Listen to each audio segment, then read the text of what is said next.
Will Haskell burst onto the state political scene at the age of 22 in November of 2018 with a major upset of Republican Senator Tony Boucher. Did I say her name right? It's Boucher, actually. Boucher, thank you. No worries. In a once heavily Republican district in lower Fairfield County, Connecticut. Republicans had held the seat since the 1970s, and Senator Boucher had been in office longer than Will Haskell had been alive.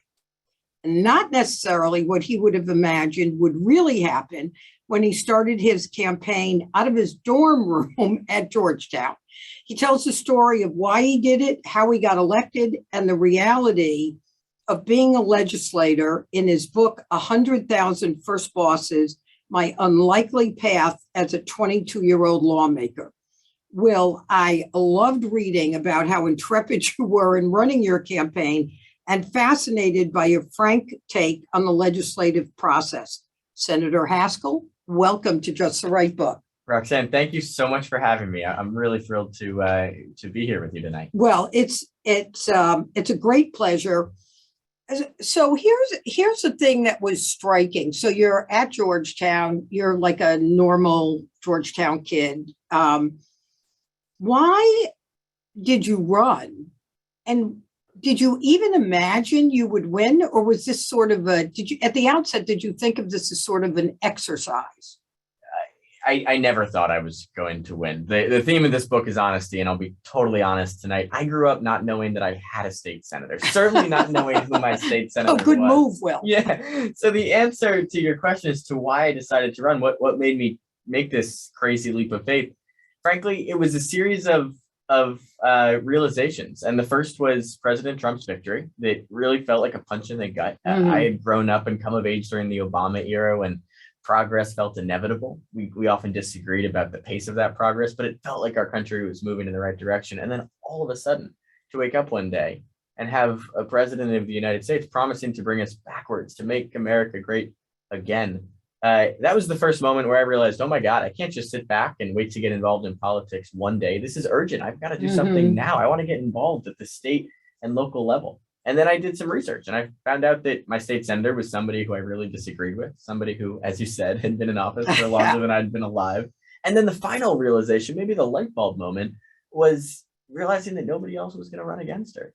Very often in down ballot races like this one, incumbents go unchallenged. And whether you're a Democrat or a Republican, I just think that's bad for democracy. You mentioned the word exercise. It's a good exercise for every incumbent's feet to be held to the fire, for us to campaign for re-election, to defend our voting record. So I didn't think that winning was probable, but I thought it was possible. And overall, I thought it was good for democracy to have an incumbent be forced to defend her record. Yeah. And I want to come back to incumbents. The margin of credit belongs to the incumbents. I think that's true on the state level and it's true on the federal level. And we'll get back to that. But one of the things that I hadn't realized that created a lower than typical bar for you to run for office are the Connecticut finance rules. So explain that to our audience and then normalize for us. Does that exist in other states? Are we an outlier? Because that was a big bonanza. It was the only reason I could afford to run for office. I couldn't have ever afforded to wage a campaign and to hire my college roommate to be my campaign manager, to have a dorm room fundraiser. Like none of this would have been possible in most states across the country, because generally speaking, we've got a political system that gives tremendous advantages to those who are independently wealthy and can pour millions of dollars of their own money into campaign coffers, or frankly, those who have really wealthy and well-connected friends. And I was 21 years old, sitting in a college dorm, and had neither of those things. Connecticut is so unique. We have, as you mentioned, publicly financed elections. So I had to raise $15,000. I had to get 300 individual donors from my district. That was hard, but it wasn't insurmountable. Jack and I spent our spring break doing just that. While our friends went partying and beaches in Florida, we came back to Connecticut and hosted a whole bunch of fundraisers. That made your mom happy. Yeah. I'd be happy if my son weren't doing that. She was pretty happy, I have to say, that we were local. But only 6 other states across the country have publicly financed state legislative races. Really? And one thing that I hope is a takeaway from this book is that there are a lot of barriers that keep young people away from the voting booth and keep young people from getting their name on the ballot. And this is one of them. And if more states, red states and blue states, decide that they're going to embrace publicly financed elections, I think that we're going to start to see a little bit more of a representative democracy. We're going to start to see more young people. We're going to start to see more working class people, more people of color, more women. We're going to start to see elected officials who actually look like the people that they're charged with representing, because that's not at all what we have right now. So what goes on in those other states? If you were Will Haskell, you were a junior at Georgetown when this started, or a senior? I was a junior when I started to think about running. I was a senior when I launched my campaign. And in any other state, I'd have to raise, how much would you have to raise? I talk about this all the time when I go to conferences with other state legislators. I love asking folks what their campaigns cost, because in Pennsylvania and New York, those campaigns can cost over $1 million. Some of them can cost over for state $5 million. Yeah, it's amazing how much money is poured into these races. And it's not just fundraising that the candidate does, it's also super PACs, it's independent expenditure committees. It's all of these things that I didn't have to deal with in Connecticut, right? I raised my money, I asked people for checks, and then I could no longer ask them for any money. I couldn't spend a cent more. And I got to spend all of my time asking people for votes. And that's so great. So Will, the amount you get from the state is what, 100,000? It's about 100,000, and you keep the 15,000 you raise. So your campaign in total has $115,000. And the magic, Roxanne, is that the same is true of your opponent. So nobody spends more than that money. You can't spend a cent more. Even if you're a millionaire, or even if you're like me, didn't have a savings account, it doesn't matter. You're not spending a cent more than about $115,000. That's amazing all by itself. And we could get into how annoying that is that there's not campaign finance reform in general, but we might not even get to that. But so you put together a team, you buttonhole your roommate, Jack, who's also never run a campaign. You True. Start reaching out to people like Jonathan Steinberg, who's the Connecticut rep from your hometown, Exactly Westport, right. In your district. There are 7 towns in your district as a Senate district. Then your girlfriend's mother, and there was somebody else, was it Rudy Marconi? Yeah. Rudy Marconi. So why do you think these people were so helpful? Oh, that's such a fun question. It was, if I'm being totally honest, it was hard to recruit a campaign team because folks thought that this was crazy, right? Yeah. The reason that, and I love her to death, but the reason that my girlfriend's mother became my treasurer is that nobody else was willing to spend the hours and hours that are necessary on campaign filings. They just didn't think that our campaign was serious. They didn't think that we had a shot.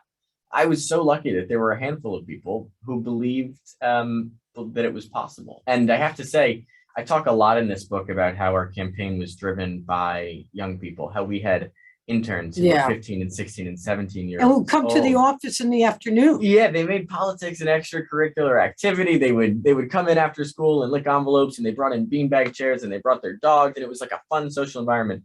But I also have to be super honest and transparent about the fact that the campaign wouldn't have gotten off the ground without some really early supporters who were much older, folks from my parents' generation or even my grandparents' generation, who believed in that long overdue promise from President Kennedy that the torch should be passed to the next generation. That really hasn't happened yet, but there are folks who are eager to see the next generation of Americans step off of the sidelines, step into the ballot box, and also get their name on the ballot. So people like Jonathan, people like Rudy, people like Marge, my girlfriend, my now fiance's mother, they believed in this, in the chance, in the system, in the idea, totally, in the notion that young people should have a seat at every table where decisions are made. Because whether we're talking about town hall or whether we're talking about the state legislature or Congress, policymakers sit around every day and decide what the next 20, 50, 100 years of American life will look like. And they'll be dead. And they usually don't do the more polite way,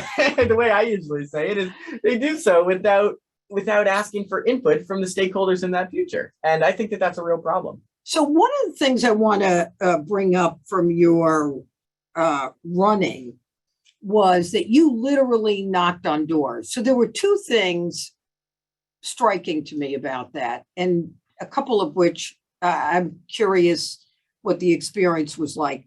One is, I'm shocked people answer their doors. Two is, it reminded me, and you talk about this in the book a little bit, that, you know, this is not a spoiler alert, you ended up winning, and you attribute your winning to having a good team, working hard, having some good luck, and a certain amount of privilege. And one of the things I thought about when you're knocking on the door, if you were a Black man running and they were knocking on doors in Wilton, Connecticut, or Ridgefield, Connecticut, people wouldn't answer I'm speculating that people wouldn't answer the door. And maybe they didn't answer the door for you, but was that like current thinking to go knocking on doors? Did people answer the doors? What'd you learn when they answered the door? And for our listeners who don't know Connecticut, your district includes a lot of houses. It's not like, you know, Ozzie and Harriet and the houses are close together. They're no, like it's the opposite, right? My district is infamous for 4-acre zoning, you know? I mean, so yeah, you had a lot of time to think in between doors and wonder, how could that have gone better? What am I going to say next time around? So that was a lot of questions about the knocking on doors, but I was fascinated by that. So yeah, let me dig into some of those. There's so much to unpack there. A lot of this book is about knocking on doors because that was how I spent most of my time in the campaign. And there are some who think that door knocking is outdated, that there are more efficient ways to meet voters where they are on social media. But here's the thing, here's my defense of door knocking. Not only is it great for campaigns in terms of meeting people who are at home, who are sometimes apolitical, who aren't going to be tuning into any political ads. Who don't know there's a state senator. Yeah, who voted every 4 years and not every 2 years or every year. Yeah. But it's also a great way for a candidate to learn about the district and the people that they're hoping to represent. Mm-hmm. So at every door, I would ask the same question. I would introduce myself very briefly, and then I would say, hey, what's the most important issue for you? And sometimes I heard about their frustration with President Trump, and sometimes I heard about their frustration with the pothole at the end of their driveway. And that's a municipal issue and a national issue, and the state government falls somewhere in between. But very often, I would hear bits and pieces about how the state government could better serve them. And I walked away with a lot of ideas that became bills and bills that became laws. So not only is it one of the last frontiers to meet the apolitical, it's also an opportunity to learn from your future constituents in a way that putting up a billboard or putting up an ad on Facebook, it doesn't teach you about the folks you're supposed to represent. That being said, yeah, there are some, not everybody answers the door, to your point. Katie, my fiance, hits the floor whenever somebody knocks on her door. And there's this book, hopefully will make people laugh. There's some funny things that happen. Dogs chase you out of down long driveways. One woman answered the door completely in the nude. I think that she was maybe expecting her husband, not me, anyway. Or somebody. One day I knocked on a door and I was dressed in black, not intentionally. I was just wearing a suit or something. And it was a Shiva, and they thought that I was a guest. Oh, attending the Shiva. Yeah, and it was incredibly awkward. I had to explain that no, I was not there for the Shiva, but then they invited me in anyways. So people who don't know, you in the Jewish religion, you observe Shiva for 1 to 7 days after someone has died. Exactly. It's sort of like, you know, crashing a funeral almost. It was super awkward, but almost worse. Yeah, exactly. But I want to close on something you said that's so important, which is that, we worked really hard and we benefited from good luck and we had a great team. But we can't ignore the fact that I benefited tremendously from the fact that I was a young white dude, and a lot of people probably saw me and thought that I reminded them of their son or their grandson and gave me the benefit of the doubt. And I was sometimes nervous door knocking, but very, very rarely. And that's not true for candidates of color, and it's not true for a lot of women. I think about my friend Stephanie Thomas. I think she wouldn't mind my saying that whenever she went out door knocking, she would bring a friend or a volunteer. She's a woman of color, and she was running in many of the same suburbs that I was, and faced a level of danger that I just didn't have to think about, right? I could go out for 6 hours and knock on doors by myself. I didn't have to recruit somebody to join me. So every time Stephanie wanted to do that, a little bit more work was required. And did you run into somebody in New Canaan or somebody who thought they were in your district and they weren't, and you told them to vote for Alex Casey, Yeah, Castor, exactly right. and he said no chick. Right. It was this It's like, what? It was a totally shocking moment where I said, hey, I hope you'll vote for this other candidate. You know, he thought he was in my precinct. It turns out he was in the other one. And I said, oh, vote for my friend. Her name is Alex. She's great. And he said very sternly, but unabashedly, no checks. And it was one of those light bulb moments for me where I realized, okay, some people are voting for me because they agree with me and they like my message, but also I'm benefiting from a lot of folks who just simply give men the benefit of the doubt and give white people the benefit of the doubt. And that's not true for other candidates on the ballot. Yeah. So, Will, when I think about it, so our listeners can't see you, and you were 22, now you're 25, and you're very young looking. you're not only are you young, you are young looking. So you got advice from what was her name? There was somebody working on your video, and they told you about the grid that you needed. Oh yeah, the messaging. Yeah, the 4 boxes about who you are, who your opponent, how your opponent defines you, what's your opponent going to say about you, what's their opponent going to say about themselves. And you say in the book that you didn't have an aha moment. You had a series of moments. So how did you really know when you had to put together this message board? How'd you come up with who are you and what was, as Jonathan Steinberg said to you, well, what's your platform going to be? How'd you even start to figure that out? Yeah, a huge challenge of deciding to run for office is figuring out how your own story mixes and sort of coincides with the story you're trying to tell and the public policy that you're trying to pass. So President Obama said, if you're disappointed in your elected officials, grab a clipboard, get some signatures, and run for office yourself. That resonated with me. But how do you actually go about doing it, right? That's part of why I wrote this book. Here's how to actually get your name on the ballot. But then there's the question of, okay, what do I want to say now that I'm on the ballot? What's going to be the core sort of focus of my campaign? And I'll say this, Roxanne, I was so nervous about being a young person running for office. Yeah. I thought that it was a real liability. Like you said, I was 22, but I look 12, and I knock on people's door. And I didn't want to say that, but I'm going to go with that. The very first thing people want to know is how old I am. And I would always try to change the topic. I would pivot. I would say, well, I'm 22, but here's my plan to address Connecticut's pension crisis. Here's how I'm going to speed up the trains on Metro North. And you're a learner. I mean, it's clear in the book that you made it your business to ask questions, not be afraid to ask questions, not be afraid to say that you didn't understand something. So that's a big help. It helps. But frankly, what I learned more than any one policy issue is that I can't avoid talking about my youth. So I might as well embrace it. I might as well talk about the fact that there aren't very many Gen Z policymakers and how that's a problem. I might as well talk about the fact that central to Connecticut's economic challenges are the fact that young people aren't excited about living here. We do such a good job. They leave. Right. We do an amazing job of educating them, right? Our K through 12 schools, some of them are the best in the country. We've got amazing higher ed institutions from Yale to Wesleyan to Conn College to UConn to Norwalk Community College. The vast majority pick up right after they get their degree, and they start their family, or they start their small business, or they start their career somewhere else. And here I was coming home to Connecticut, and I thought that gave me a perspective on what other young people are looking for when they make that decision. So I started to talk about my age differently. I started to highlight it and be really proud of the fact that I was 22 and say that, yeah, I don't know what it's like to buy a home or start a small business or to care for my parents when they're in declining health.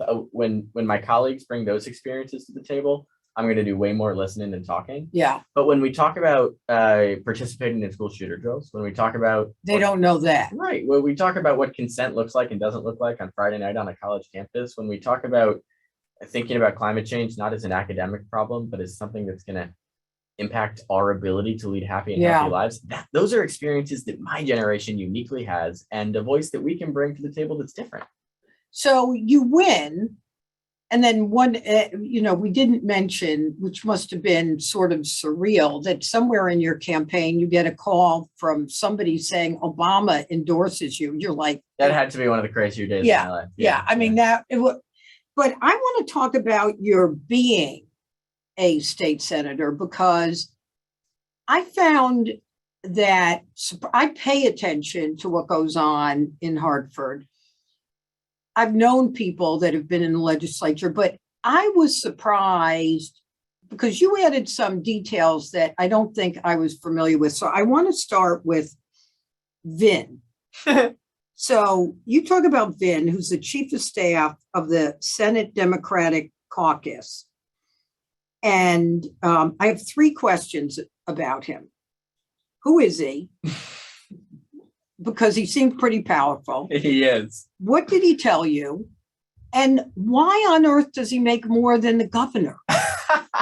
So Vin is an amazing guy. I've learned a ton from him. He is the right-hand man to the Senate president, and he's been in this job for a long time. So he really knows how to pass a law. And one of the reasons I wanted to write this book is I didn't want to write a long campaign speech. I'm sure you've read other books by politicians that are like campaign manifestos. Too many. Yeah, those are not fun to read, and I can't imagine they're fun to write. I wanted to give people a peek behind the curtain at the good, the bad, the ugly, and sometimes the funny of what it's like to actually write bills and pass laws. Yeah. Vin is a great example of one of those characters that the outside world doesn't always get to see, but somebody who's really instrumental, has had a long career in passing hugely important bills. Free community college, something that I was so proud of. It wouldn't have happened without Vin's support and mentorship. Mhm. Paid family and medical leaves, which is now available in Connecticut, the most inclusive and generous paid family leave in the country. So important for young parents, so important for those who are caring for a sick loved one.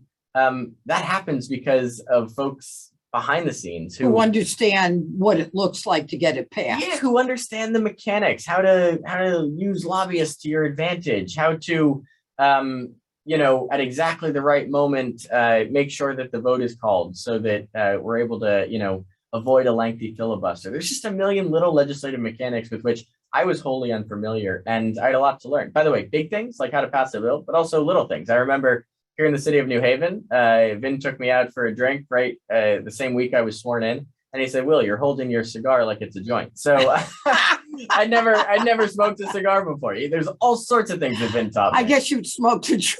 Well, no comment on that one.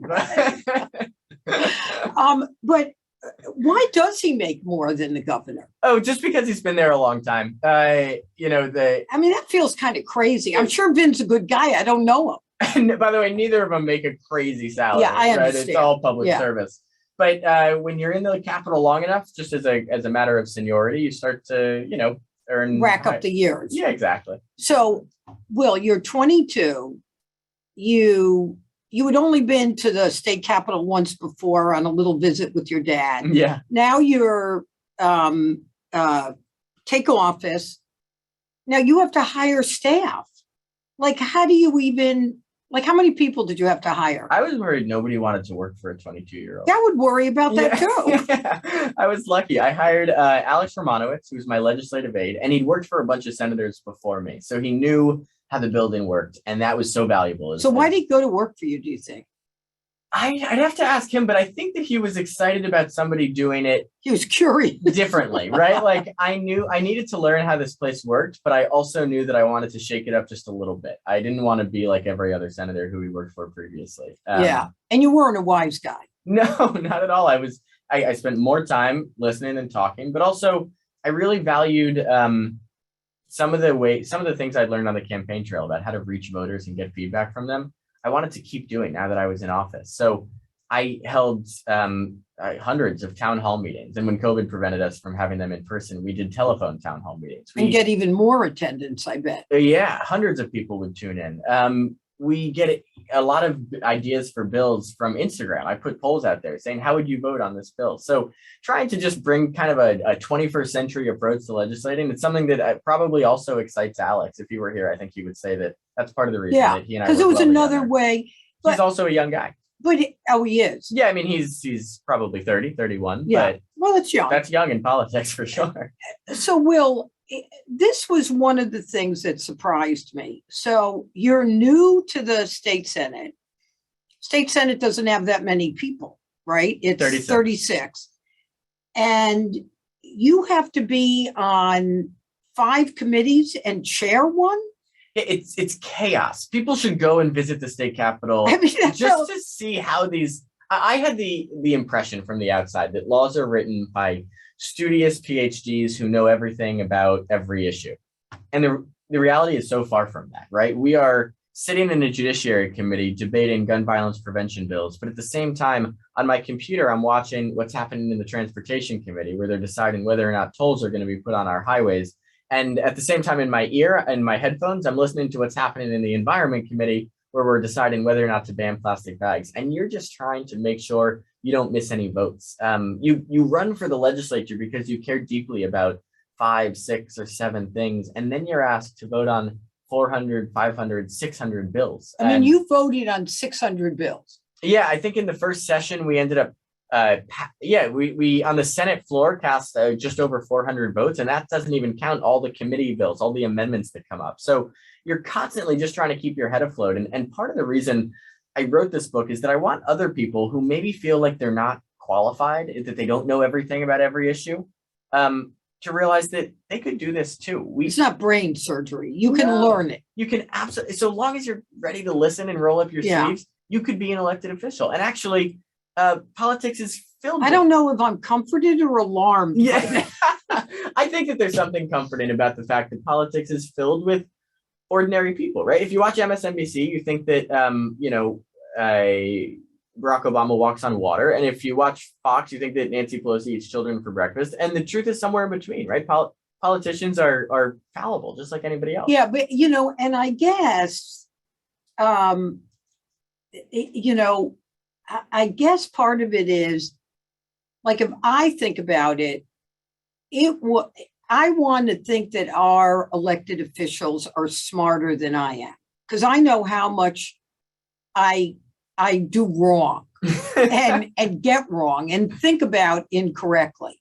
So I think it's that idea. Of course, they're normal people. These are not, every once in a while you're going to get someone that's extraordinary, who understands the political process and has a ethical vision of making the country better and not conflicted loyalties. But for the most part, I worry they are like me. That would be alarming. You mentioned a second ago, how often you or I get it wrong, and politicians inevitably are going to get it wrong, right? Yeah. You hope that we get it right more often than we get it wrong. But I do just want to say something I want to dig into the word or the idea of wrong, because when we're campaigning, we speak in black and white rhetoric, right? Like there is a right way to vote and a wrong way to vote, and I'm the right candidate and my opponent is wrong. And governing, I found, involves navigating a much more gray and murky water. It's realizing that every vote you cast has downsides. There are pluses and minuses to each and every issue. And every once in a while, there's a day of black and white, right? Like gun violence prevention for me, that's not a hard one. I don't subscribe to a lot of the cons. But talk about that bill. One of the bills that I thought was interesting that you talked about that made this clearer to me is it was a bill by Senator Kathy Austin. And explain the bill and explain how you ended up voting, even though it left out the EMT workers. Yeah, so I spent Memorial Day weekend marching as every politician does, marching in parades. And in my hometown of Westport, I happened to be marching next to a bunch of EMT workers and volunteers. And they told me about how they see some really challenging things on the job. They see people take their final breaths in the back of an ambulance. Some of them were the first to rush into Sandy Hook after that tragedy. Yeah. And that trauma stays with them after the job. It impacts their personal and professional life. And we in this country talk a lot about post-traumatic stress for those who served our country abroad, as we should. But we ignore the post-traumatic stress that impacts the folks in our community who serve in uniform, who run towards a problem when the rest of us run away from it. Mm-hmm. So a few months later in Hartford, we had a bill that would expand post-traumatic stress protections to first responders. And as I was sitting at my desk digging through the bill, I realized that it covered police officers and firefighters, but not EMTs. And that was a real struggle for me because I had promised these folks in marching with them that I was going to fight for their inclusion. And I honestly, Roxanne, I didn't know how to vote. To vote no would be wrong because clearly first responders like firefighters and police officers deserve these protections. But to vote yes would felt to me like kicking sand in the face of the EMT workers who I'd gotten to know. So I stepped out into the hall and I called a constituent who's an EMT, a guy who I'd marched with, and he expressed his real frustration. And then I asked him very honestly how he would vote, and he told me that he took a long pause and he said, "I guess I would vote yes, and I'd fight to include us in the future." And that's what I did, but it didn't feel great. It wasn't like this glorious moment where we patted ourselves on the back. But it happens all the time, right? Every day. And then we came back the next year to Senator Austin's credit. We returned and we expanded that bill for EMT workers, and that's now on the land. But progress is slow and it doesn't always feel great. And for all the talk of right and wrong, the truth is, I think most votes fall somewhere in the middle. Yeah. And, before we move on to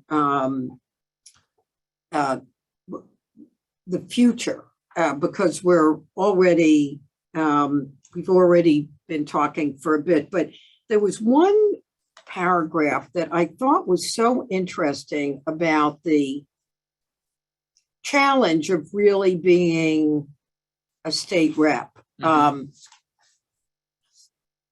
So we didn't talk about the title of your book, but it's your 100,000 constituents. Exactly. First job out of college. So they were all my first bosses. Yeah. An unruly group, as will be clear in this paragraph. Keeping in touch with my 100,000 constituents was another source of stress as I learned the ropes in Hartford. Every voter will tell you they want a legislator who gets stuff done, but what most of them really want is a legislator who is accessible and omnipresent in the district. Being an effective legislator and spending time in the district aren't necessarily complementary roles. In fact, they can work against each other. And this was one of your constituents in Ridgefield, an elderly woman, probably someone like me. "Where have you been?" she asked. "You used to be in Ridgefield all the time. I never see you anymore." You say, "I've been in Hartford, proud of the work I was doing." I told her about some of the bills that I had proposed. "We didn't elect you to spend time in Hartford," she scoffed. "We want you to spend time in Ridgefield." So one of the things, Connecticut, you're a legislator, it's a part-time job, it pays $28,000 or $30,000 a year. Sounds like you work all the time because you're doing all these bills. You're then going to the district, you're marching in parades, you're doing town halls. So, why would anybody do it? And did you, or do you feel like the system actually works? I mean, we could talk particularly about Connecticut, but that's less important. How many states have part-time legislatures? Most. Connecticut, we pay our state legislators $28,000 a year, as you said, and we rank 20th. So we're not even among the worst half, right? Isn't that astonishing? We rank 20th in terms of legislator pay. California pays like $90,000. New Mexico pays nothing.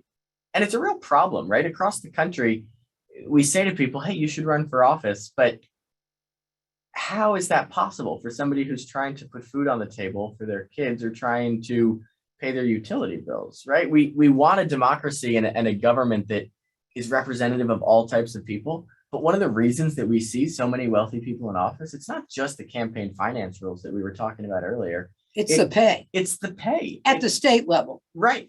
Absolutely. So it's not a sexy thing to say that we should pay our politicians more, right? Everybody hates politicians, and no one will talk about this in Hartford because the nasty campaign flyer writes itself. We're all grateful to serve, and we all take that responsibility seriously. But let's be honest about the fact that we're excluding a huge percentage of Americans from running for office when the pay is only $28,000 a year. So what's the solution? The solution is to pay politicians a more reasonable wage. Nobody should go into this business to get rich, but you also, you shouldn't have to be independently wealthy. You shouldn't have to do what we have in Connecticut and many legislatures have across the country, which is rely on outside work. I've got a lot of colleagues, Democrats and Republicans, who end up working for a union or a utility company that very often has issues come before the legislature. Yeah.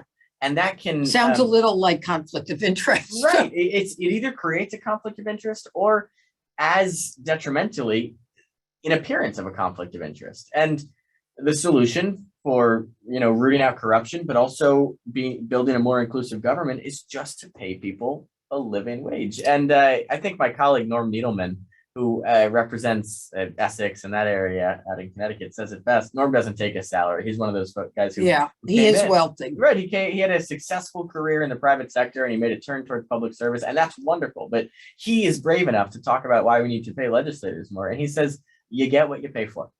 And I think that's true. Well, here's the thing that, you think about or I thought about. So we're now seeing on any number of issues that there are those who feel strongly and remind us that we're a republic.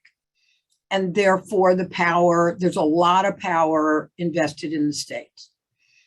And you talk about in the book, and, we've all read it in the news, that Democrats have paid a lot of attention to national macro issues, while Republicans are paying attention to state races. And something like 30 something states are controlled legislative and governor's offices by Republicans? I don't have that number at my fingertips, but I know that since President Obama took office, we've lost more than 900 state legislative races. And in the last election, in the 2020 election, Republican state legislative candidates were spending 5 times more than their Democratic counterparts. We are being outspent nationally 5-1. This isn't a problem in Connecticut because of our clean financing laws, but nationally, the Republicans are pouring way more money into down ballot races. So why aren't Democrats doing that? I mean, did the Republicans figure something out that the Democrats didn't?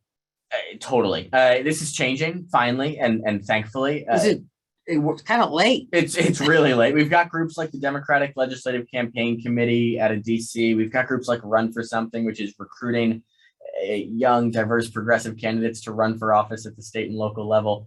But we are up against a mountain of well-funded Republican super PACs that invest in down ballot races. And yeah, what they figured out is that a lot of the things we care about, whether it's the quality of the roads, state issues, right? The quality of the roads we drive on, the quality of the public schools that your kids go to, the cleanliness of the air that you breathe and the water that you drink. Those are decided at the state level. Gun control, abortion, totally. And frankly, states are playing an ever increasing role because Washington used to get things done, but these days they're spending, while they're talking about problems, states are actually solving them. So we're all sort of wringing our hands about the Build Back Better Act, and we saw senators like Joe Manchin and Kyrsten Sinema take out free college, take out paid leave from President Biden's agenda. Well, here in Connecticut, we're getting that done. Our free college program has already helped thousands of students get a degree. Our paid family and medical leave gives 12 weeks guaranteed paid leave for every Connecticut resident starting this month. So one of the things I'm asking people in this book is, even if they don't decide to run for office, learn who your state senator is. I don't say it judgmentally because, as I already confessed, I spent most of my life not knowing who my state senator was, but there's a real argument for, redirecting even a fraction of all of the advocacy and the anxiety that we direct towards Washington, D.C. To the state. Yeah, if we just pick up the phone and call our state legislators, it is probably going to be much more impactful in our community. Will, among the messages that I liked in the book was that I think we often feel like we have no control on a national level, and probably to some degree we don't. But we do have a lot of control at the state level, but it means that we got to pay attention, either get involved in the issue or, as you say, run for office. Yeah, I don't know if you experience this, but if I get told by one more Democratic friend that I have to pick up the phone and call Joe Manchin, I'm going to pull my hair out because I'm not going to reach Joe Manchin. Joe Manchin's not going to take your call. No, an intern unless you move. Yeah, even then, an intern is going to pick up and they'll be very polite and probably listen to me for 5 minutes, and it's not going to change the course of Joe Manchin's vote on Build Back Better or voting rights or the filibuster or anything else.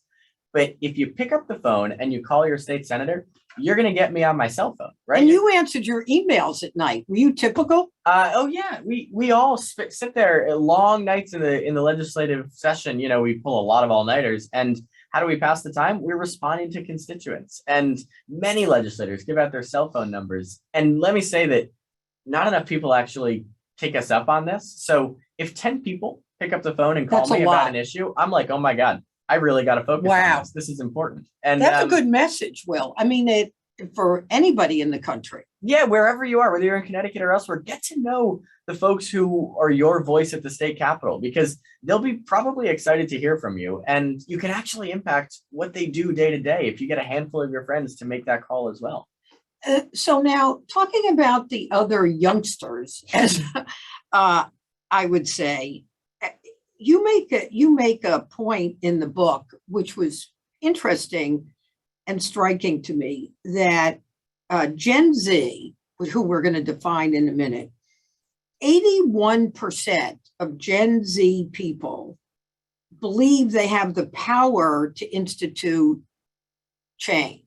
Now, this is a pretty beaten up group. Isn't that amazing? When were Gen Zs born? So Gen Z is generally 1996 or after. The easiest So way you're born in 96. I was born in you're 96. a Gen Z. Yeah, I'm kind of right on the edge, to be honest, but I identify. You're almost a millennial. Almost, yeah. Yeah. I identify more with Gen Z because of the defining characteristic of that generation is optimism. And I'm not sure exactly how that's the case, right? This is a group of folks that grew up during the forever wars of the Bush era, experienced school shooter drills, frankly, spent a lot of their formative years inside because of the worst because a virus caused the worst recession since the Great Depression.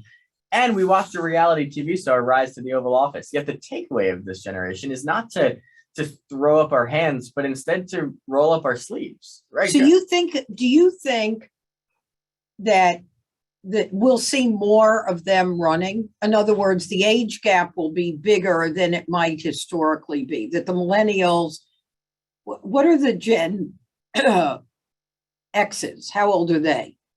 Gen X. Oh, I should know this. They're like in their 40s. Right. Gen X is a little bit older. But generally, what I think pundits get wrong when they talk about young voters, quote unquote, is they group them together. And millennials are very different from Gen Z. Yeah. 19% of millennials believe that, generally speaking, people can be trusted. Like, that is a very cynical age group. Like less than 1 in 5, right? Less than 1 in 5 believe that people can be trusted. Millennials don't show up to vote at very high rates. But Gen Z, oh my gosh, they race to the ballot as soon as they become eligible voters. Did they vote in 2020? Yeah, they voted 55% turnout, 18 to 29-year-olds in 2020. That's 10 points higher than the last presidential election. Holy cow. And it's not just that Gen Z votes, but they're active, right? We saw them when Donald Trump mocked Greta Thunberg for anger management issues, he called it. The rest of us followed her lead, right? We went on strike for climate justice. We followed the lead of people like Emma Gonzalez, who walked out of school and demanded stronger gun laws. I think that we're going to start to see a lot more Generation Z activism, and I hope that activism is channeled into actually running for office. So now I want to bring up something that surprised me, because I read a galley of the book, which is a book that comes out before the printed book, and the printed book came out last week or 2 weeks ago. Yeah, just last week. Yeah. So when I read, so I was surprised I live here in Connecticut, so I was surprised to see the news that you decided not to run. So I'm curious, what does that say about the job of being a state legislator?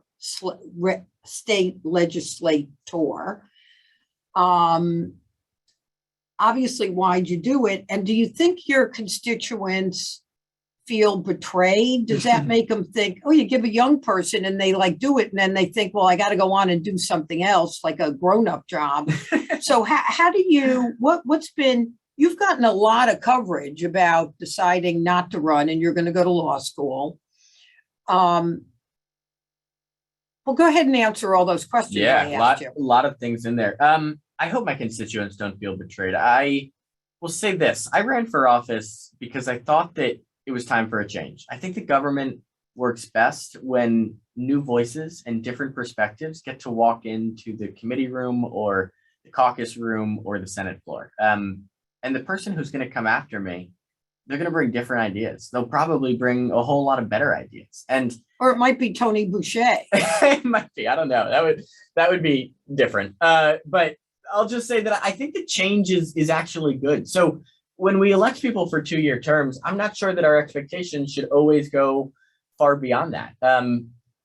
We, I think, tend to believe that the people who happen to sit in seats, whether it's in the state Senate or the House of Representatives or the Board of Ed or the presidency, that those seats belong to them. And the seats belong to the people who decide to show up on election day. So I have been so honored to serve this community for 2 terms. I'm so grateful. Oh, yeah, you got reelected. We forgot to tell everybody. Yeah, I fought really hard for reelection in 2020. Was so grateful that they gave me. And you won by a huge margin, right? Yeah, the first time around we barely won, and the second time around we had a huge turnout and a much wider margin. And I feel so honored that they gave me this opportunity.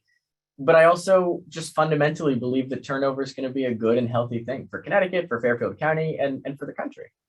Well, I'm going to watch that race because I'm curious about. Me too, by the way. You and I will watch it together. Yeah. I live in New Haven, not Westport, so I won't be voting.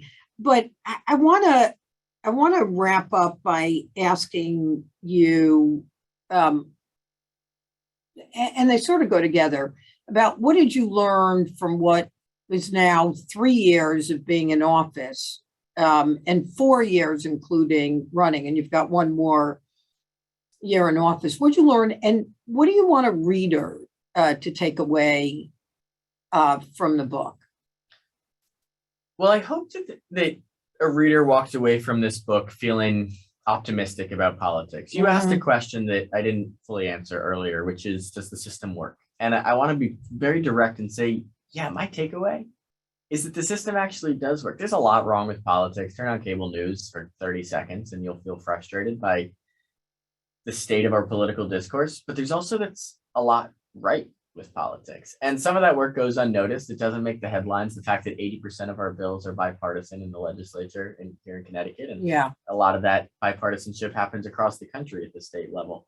And it's still possible for underdog candidates to win. And it's still possible for you to pick up the phone and call your state senator and give them an idea and to see that idea become law with it just 6 months later. So for all of the pessimism that we're all maybe feeling these days about the direction of our politics, I'm walking out of the state capitol feeling way more optimistic than I was when I came in. The system really does work. And I hope that the takeaway from this book is maybe, hey, I could do that. Will's nothing special. I could run for office too. Or, hey, I know somebody in my community who is a real activist and likes to post on Instagram about their political beliefs, and maybe they should actually run for office. Maybe I'll give this book to them. Or maybe just, more simply, I can't afford right now to run for office. I don't have the time, the financial leeway to do so, but I'm going to start to pay a lot more attention to what's happening at the state capitol. Those are some takeaways I hope people have. Well, those are great takeaways. We didn't, time flew. We didn't, the other thing that's in the book that I thought was fun to read about, there were issues that you got involved in, I learned about how the price of prison phone calls affects the high recidivism rates here in Connecticut. Yeah, it's crazy. Your take on student loan reform, free community college, paid leave. In watching, I know the sausage industry objected to saying you're watching the sausage being made, but they're not going to, I don't care what the sausage industry thinks of me. But I grew up kosher. I definitely don't care. But there's that in there. But I did come away, Will, feeling I skew optimistic, but I think you did a good job of showing that pieces of it can work.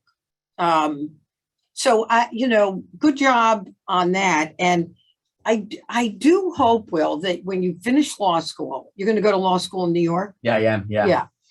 I do hope you go back to politics. I hope that this was merely this is just an interlude. I love that. I've been using the word intermission, but interlude works too. I would love to come back to politics. I think I found what I love doing. So if I can figure out how to do that, I'll be back. Yeah, well, we've been talking with Will Haskell, the Senator Will Haskell, the author of 100,000 First Bosses, My Unlikely Path as a 22-year-old lawmaker. Who knows, we might see more 22-year-olds running for office. I guess you can't be president until you're 35, right? That's true, but we should. I hope that we will see a lot more 22-year-old lawmakers. Good. I could have used some company up there. So Yeah, thank that's you great. for having me. Thank you Roxanne. so much, Will.